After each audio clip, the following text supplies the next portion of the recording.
Welcome back. Welcome back to Playbook. It's Thursday, November 7th. And yeah, it's really just new average week in New York sports. Really nothing too big. We're just gonna go over what's been going on. So we're gonna talk about the Mets. They've been in talks with Juan Soto as free agency kicks off. Scary for Yankees fans, really scary for the MLB to be honest, because the Mets did have a pretty good offensive year, and now they're going to acquire Juan Soto, who's just a great offensive guy in general overall an all-star in the league, not just with the bat, but overall with, you know, everything else. Great utility guy, really in the outfield, can play anywhere out in the outfield. Not really an infield guy, wouldn't trust him in the infield, but yeah, overall, so Juan Soto, big talks, just MLB free agency. Cashman did talk with Soto. It's scary as a Yankees fan. The Yankees also did talk to Alonso, so maybe a free agency trade with Pete Alonso and Juan Soto. We never know what could happen.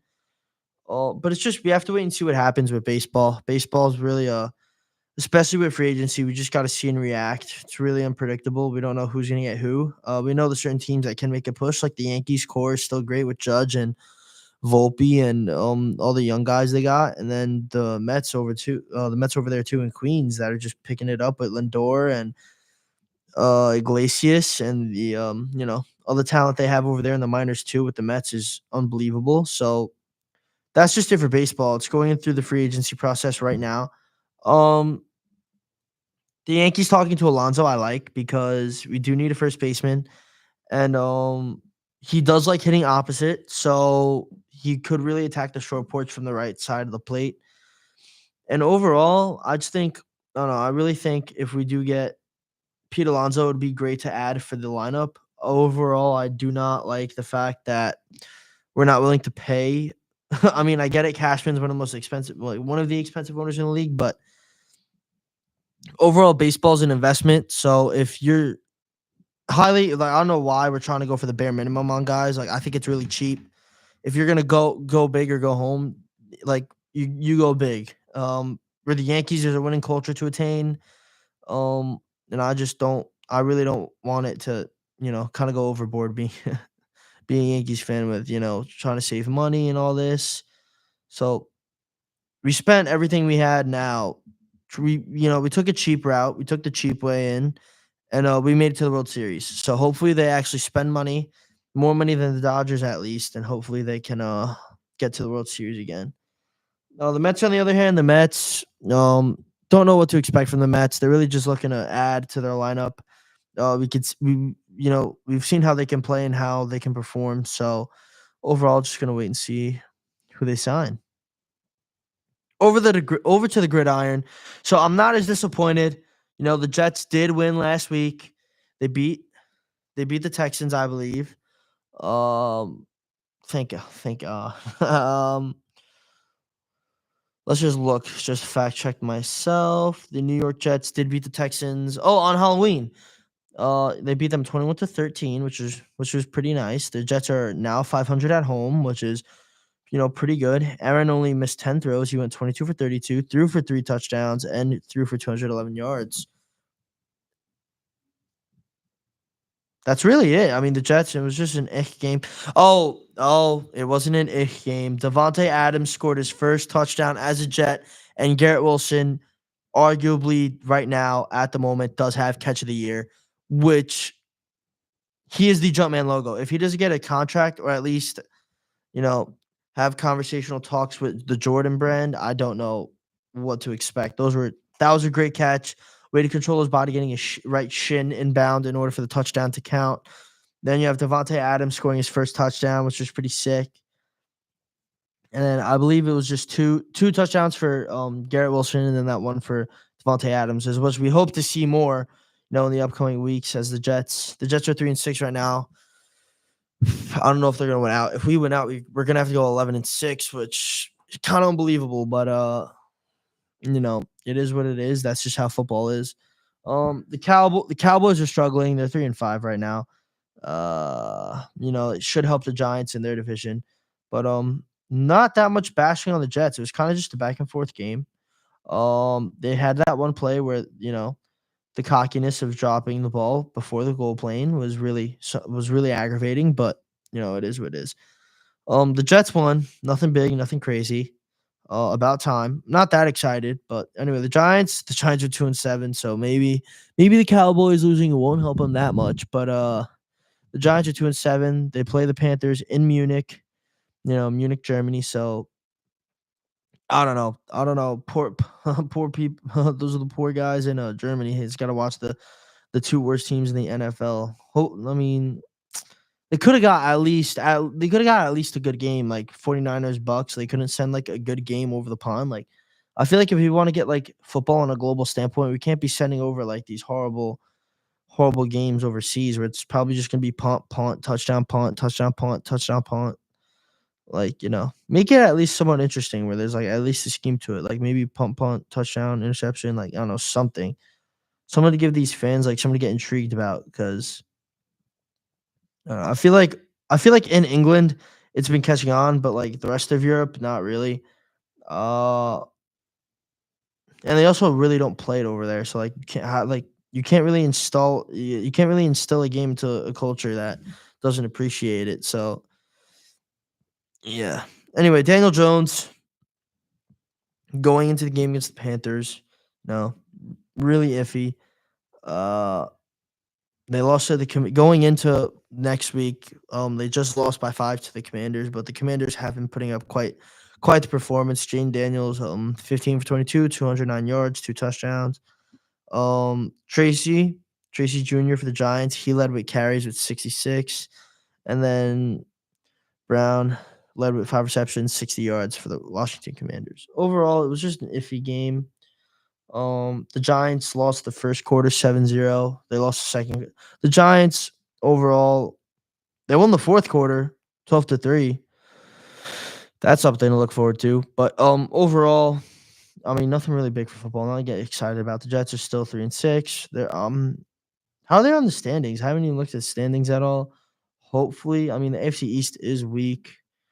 Let's look right now. The Giants are 2-7. They're at the very bottom of their division. But they only lost by 5 to the division leaders, so anything can happen really. It's still a young season. The Jets are second in the AFC East. Okay. We're really not looking good for a playoff spot. Yeah. No. No. Yeah.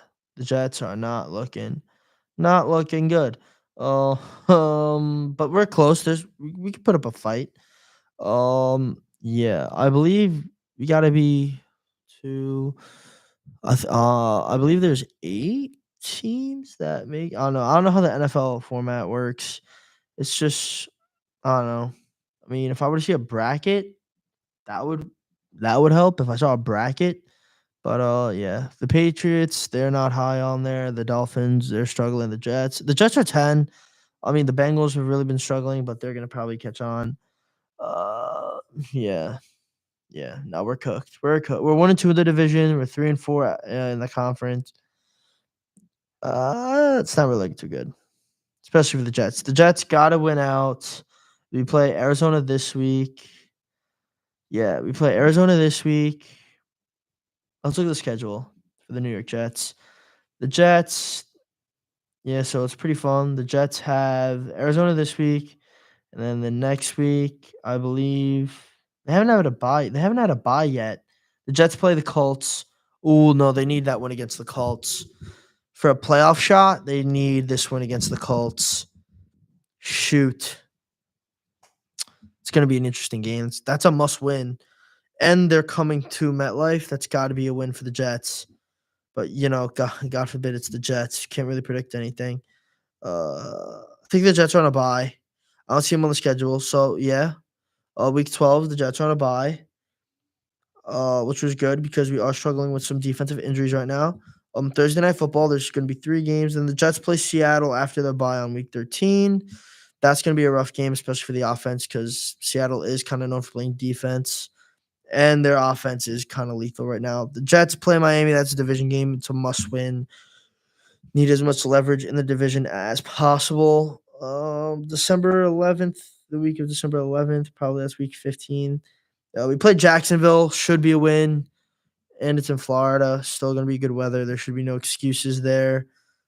The Jets play the Rams at MetLife. They have a chance. If it's at MetLife, I say they have a chance. I mean, the Rams, we don't know. They're consistently inconsistent, so we don't know what to expect. But if it's at MetLife, I have faith in them. And then, the Jets play the Bills in Buffalo. That's probably a loss. Yeah, it's probably not going to go the way we want, but it's all right. Then the Jets play Miami again at MetLife, though. So hopefully that's a win. We need as much leverage in the division as possible. We already played the Patriots twice.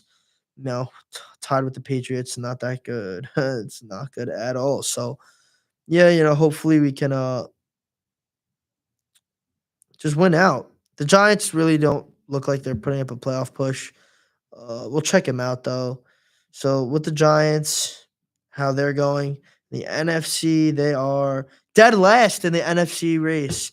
So yeah, the Giants, they're not making the playoffs, unfortunately. But overall, the Jets, they're at number 10. If they got to get to 8, they really need that way. They really need this win this week and to beat the Colts in order to get that jump, and then hope that Cincinnati, loses at some point, or just gain leverage in the division. Because Baltimore, yeah, Baltimore's gonna put up a fight. Houston's gonna put up a fight. Pittsburgh is up there. Yeah, we need to get we gotta get to at least the 6th seed. We gotta at least replace, if we want at least a chance. We gotta replace the Chargers, because I feel like our defense can contain the run that Baltimore is, imposing upon the league. And yeah, I mean, that's really for football. We just gotta hope the Jets win the next 2 games, which, really don't hope on the Jets to do anything productive realistically. But yeah, that's it. So over to the hardwood, we're gonna hop over to Brooklyn. The Brooklyn Nets. There's been some rumors. Um, Outside sources tell me that they're looking to clear up cap room to acquire Bucks superstar Giannis Antetokounmpo. I do not like that, considering that I am a Bucks fan myself. I do not want Giannis to leave. But from Sporting News, it says Nets predicted to cut ties with a $177 million guard to acquire Milwaukee superstar. So yeah, as I read here, it says desired landing spots will probably be within the Nets and the Miami Heat are in good deals. Deals should include all-star like Bam Adebayo, and leaves the Nets as the top destination for the superstar. I do not want. All right, so here's how it would go. So it's gonna be a big give up trade. So in this mock, it's saying the Bucks would receive. So it's saying the Nets would receive Giannis Antetokounmpo, just Giannis, but the Bucks would receive Ben Simmons, Cam Thomas, a 2025 first round pick, a 2026 first round pick, and a 2029 first round pick. So overall, this trade would be saying the Nets are saying, hey, we have Schroeder and Giannis and a ton of young guys that we believe can make a playoff push. And then what the Bucks are saying is, hey, we got to rebuild. It's not looking good. Dame's probably going to go somewhere else. We have a ton of young guys, but really no leadership right now. We got to head in a different direction. But yeah, the Nets are looking good. They're looking dangerous. I do not want Giannis to leave at all. Even though the Bucks do look rough, but if the Nets find a way to acquire Giannis, go for it. I mean, it'll be good for them. At the end of the day, it's a business, so teams are gonna do what teams want. But the Nets, they got a rough stretch coming up. They just beat Memphis by 2, which is kind of a rough game. John Morant's going on a tear right now, and they got a couple of young rookies. They got Zach Edey that's been contributing well, so hopefully, Memphis can keep what they're doing up. But overall, the Nets are looking rough. They got Boston and Cleveland back to back. Friday, November 8th, they got Boston, and then Saturday the 9th, they got Cleveland. So the Nets, they're probably going to lose those 2 games. And then hopefully they can claw out a win against New Orleans, and then they play Boston again on the 13th. And then the New York rivalry brews on Friday, November 15th, and Sunday, November 17th. The Nets and the Knicks will be playing back-to-back games at Madison Square Garden. So overall, the Nets got a rough stretch ahead of them.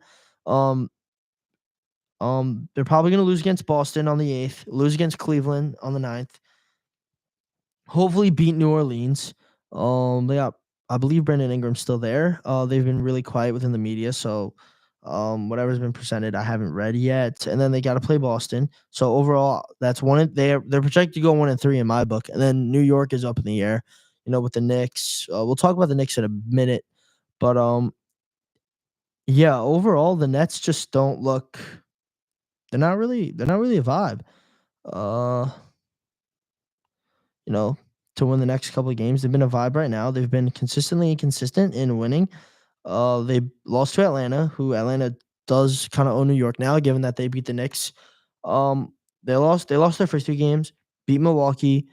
They lost in overtime to a good game against Denver. Then they beat the Grizzlies, beat Chicago, lost to Detroit, and we know Detroit. And then Memphis, they ended up beating by 2. So I don't know what's going on with the Nets. I mean, they're finding ways to win. Schroeder's contributing. Johnson's contributing. Cam Thomas is contributing. So I don't know. I think we just got to see and watch the Nets what they do with the front office. If they do plan on acquiring a star like Giannis, what's going to happen with them? Like how they're going to go upon winning because they had a dynasty. They had probably the one of the best big three, one of the best big three potentials that they could have had in the league. They had Kyrie Irving, they had James Harden, and they have Kevin Durant, and yeah, they didn't do anything. So yeah, that's just how the Nets are rolling right now, and hopefully they can pick things up. Over to Manhattan, we're gonna hop over to Pennsylvania Ave, Madison Square Garden. So Trey Young beat the Knicks. Nothing new. You know, New Yorkers are, not happy. But overall, the Knicks are not trending in the way we hoped. The Knicks play my Bucks on November 8th, which is tomorrow. Hopefully, they can break at 500. But they're really not looking too good. It's kind of rough, looking rough. They lost to Celtics. They were 1-1. Lost to the Cavs. Now they're 1-2. They were 3-2. Going into playing the Rockets and the Hawks, and overall, they just didn't look good. It was a rough watch, and you could see that they're trying to build a chemistry um on the court with Cat and Jalen Brunson and Josh Hart. It's just really not flowing yet. I mean, it's flowed at times with the chemistry and the ball movement, but overall the offense is mainly Jalen's. Um, Deuce has been putting up offensive numbers off the bench. He's been contributing well off the bench. It's just I don't know. The team's got to flow cohesively. It can't just be all Jalen. I mean, right now the season's still young. Boston's off to a heavy start in the Atlantic standings, but those really don't matter when we're talking about how to make the playoffs here. So, yeah, that's pretty much it. Let's look at the standings real quick just because it's young. So, the Knicks are top 6, so they would have a playoff spot. The Knicks are top 6. They would have a playoff spot against the Hawks if it were to end. The Hawks with home court advantage, but overall, season's still young. The Bucks are 1-6. I think they'll turn things around. I think Giannis is playing a bit lazy, which I think would negatively benefit the Nets, given that he's getting a bit comfortable with being a superstar in the league. Um, yeah. Anyway, Cleveland's at 1. They're undefeated still. Then we have Boston at 7-2. Then the Pacers and the Nets are both at 500 at 4-4. The East is relatively struggling right now. The teams that are really a threat, the West is looking like it's looking like a team from the West are going to win the NBA Finals. The Suns are 7-1, OKC 7-1, the Warriors are 7-1, the Rockets are 5-3, Dallas 5-3, Sacramento 5-3, the defending champs, the Nuggets are 5-3. Like I don't know, the West looks dangerous. So I don't know. The Knicks and the Nets, they got to wake up. Basketball. Yes, there's 82 games, but a race to the dance, a race to the tournament starts at the beginning of the year. So hopefully they can just lock in and get through it. We're gonna head to the sheet. We're gonna head to Long Island real quick. So the New York Islanders, they're struggling. They're struggling. They have 12 points in the Metropolitan Division. They are 5-6-2, and it's not looking good. So Bo Horvat hit the nastiest goal I think I've seen in a minute. It's the bull. Yeah, yeah. It's the little one-handed tuck off the deke. Went backhand, tucked it onto the pad. Pretty sick. But overall, it's not looking good. It's really not looking good. Um, they lost their first two. They were 1-3. No, this is really not looking good. Yeah. If I'm the Islanders, I'd panic, considering that they have a ton of injuries right now. Looking at their roster, um, Kyle Palmieri, he got bruised up. JG Pageau, no, he's just eh. But Brock Nelson hasn't been performing like we know he can. Bo Horvat's been carrying the load for the Islanders. Thank God. Barzal's been there. He's kind of hurt right now, but he'll be back. Casey Zizekas is leading the fourth line. I know they take pride in that, but overall, that's not the fourth line's not going to win you a hockey game. I'm going to be so honest. You need at least someone to stand up, like your captain Anders Lee. Duclair's out. Anders Lee's got to step up. Engvall's got to step up. They called back Matt Martin. Yeah, they're struggling. Hudson Fashing, they called him back up. Tsiplikov, he's been pulling his weight. I like how he's been playing. He's been really producing for that second line. It's just puck's not going in. And sometimes it's like that. But when the chemistry gets flowing, and if Brock decides to wake up and shoot the puck, then maybe the second line will produce, and then the Islanders can look forward to that line. And then you got Holmstrom really just out here playing. Then you got Wallstrom just out here playing. The defensive core and really, really nothing impressive. They play great defense, but hockey you kind of need both offense and defense. So yeah, Sorokin, he's been playing well, outstanding actually. It's just the Islanders core, their core defense really just isn't there. Half of it's dealing with injuries, and the Islanders are still a dangerous team. It's rough. It's early in the year, but they're tied right now in the Metro. The Metro is still kind of close. Things change in the Metro, especially with the Rangers that we'll talk about later, because I love my Rangers more than anything. So we'll definitely talk about that. However, they have a dangerous roster offensively too. We know they can play defense. We've seen their defense single handedly bring them to an Eastern Conference run, but now they have the offense to do it, and it's just confusing me because Bo Horvat, Matt Barzal, Duclair, that we've seen the dangers that line brings, and it clicks. The second line, Tsiplikov, Nelson, and whoever they put on that third, it clicks for some reason because Maxim Tsiplikov controls the game when he's on the ice. So it helps them for that. Anders Lee, he's great at controlling the net front for the Islanders whenever they're out there. When they force their shots in from the blue line, he's great at, demanding rebounds and deflecting pucks in the net. So obviously, the first three lines for the Islanders can be dangerous. We've seen in the first couple games it can be dangerous. And I believe when they beat the Canadians, I thought they were going to go on a tear. Unfortunately, injuries in sports do happen. Sucks, but they do happen. I feel if they get past this injuries pandemic, they're going to go on a tear. Probably fight for a wild card. I mean, there's t- teams better, but we know the Islanders really to be a playoff team. It sucks playing them every year in the playoffs because we know how dominant they can be, especially not giving an inch on defense. So Islander fans, don't worry. There's still a lot of hockey left. There is a lot of hockey left, given that you guys are kind of suffering an injury pandemic right now. Overall, everything's gonna be fine. I'm confident in the Islanders, and they're gonna bounce back.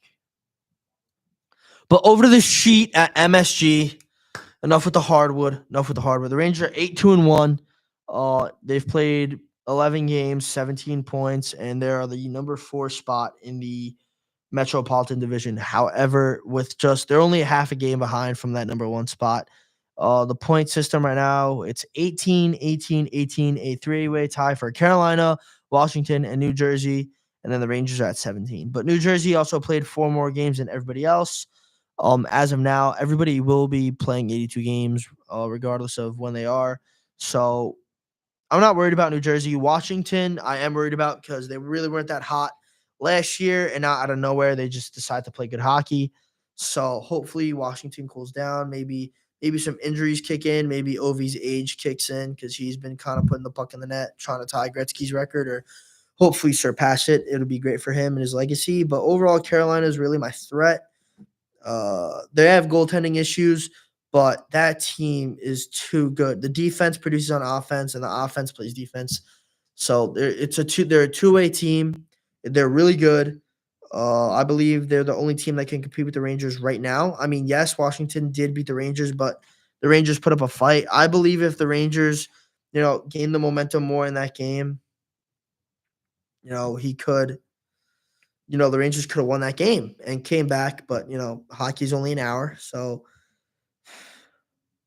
overall, the only threat to me would be Carolina. But even the last couple seasons, we've demonstrated that we can beat them. Uh, the Rangers, we have Buffalo tonight, which I'm excited for. Buffalo. We always play. It's always a great game when the Rangers and the Sabres play each other, especially given that the Sabres do have a young roster. They're on the come up. Tage Thompson's on a tear, and a couple of young guys with him too, who just don't give up. So I just, the Rangers, we got to hang in there. Got to win a couple games. Got to string in like a 4 or 5 game win streak. Maybe if we play like a tough team out in the West, we might get handed a loss. But overall, we need more. We need more wins on the win sheet. Just try to just fight for points. It's early in the year. We have a great roster as it is. With Fox, Shesty, and net. Mika Zibanejad starting to get pucks in the net more. He hasn't been scoring, but forcing pucks to Kreider. As long as something goes in the net, regardless if it's his or Kreider's or Riley's, hopefully that first line keeps producing for us. Panarin's been cold with he hasn't been playmaking much, but the second he gets a shot, he rips it and he ends up scoring. So I don't care. Yet again, I'm gonna say it. I don't care how the puck gets in the net, as long as it gets in the net. I'm quite satisfied. But yeah, overall, I just hope the Rangers keep it up. The third line's been buzzing. Kako, Keedle, and Cooley. You know, they've been buzzing. They've just been finding ways to work the defense on the other side. They work pucks in front for Cooley, and he just ends up scoring. And then, especially with Keedle, he has a nasty shot that's always going to beat a blocker. And Capo Caco is just a great playmaker, knows when to find the open guys and just gets pucks out. And then with our fourth line, I can go on and on about how the Rangers can and will hopefully win a Stanley Cup. It's just if they decide to. We've seen the New York curse collapse, especially with the Rangers. We've seen how they can collapse when it comes to playoff time. And hopefully they just follow through, and that's really it. So yeah, that's it for the playbook. New York sports really nothing eventful right now. The year kind of just started. The playoffs really aren't going to kick in for a while. Both the NBA and NHL have 82 games to play, and the NFL probably by February is going to kick up. With some intense games, especially when the playoffs roll around. And hopefully the Jets do get there. Unfortunately, the Giants season's kind of in a rebuild mode. But yeah, I hope everybody has a good one. We'll see you next Thursday for the playbook. Hopefully the Jets pull out a win and the New York teams kind of get back on track. So yeah, that's it for this episode of the playbook, and everybody have a good day.